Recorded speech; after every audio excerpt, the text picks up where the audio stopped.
ملګري سوال لیکلی دی د مدرسې په نوم سره چنده کول او بیا هغه په امارت اسلامي کې استعمالول څنګه دي؟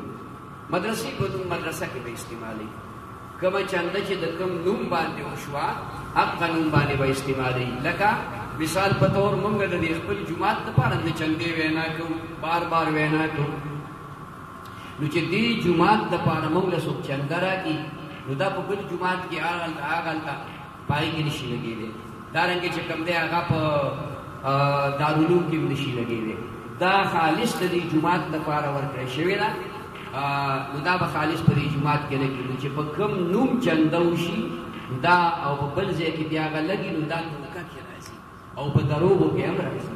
لکه زه وایم ما له جومات له چنده راکړي او چې ته ما له جومات له چنده راکړې زه په ګاډي کې پټرول واچوم په هغې، نو ما یو مې دوکه وکړه بل مې دروغ وویل، ځکه چې ما خو چنده غوښتې وه جومات ته ما په ګاډي کې پټرول واچوم. نو که هغه په بله مدرسه کې ته لګې هم ناروا دي او که هغه په بل جومات کې لګې هم چې کوم دی نو ناروا دي.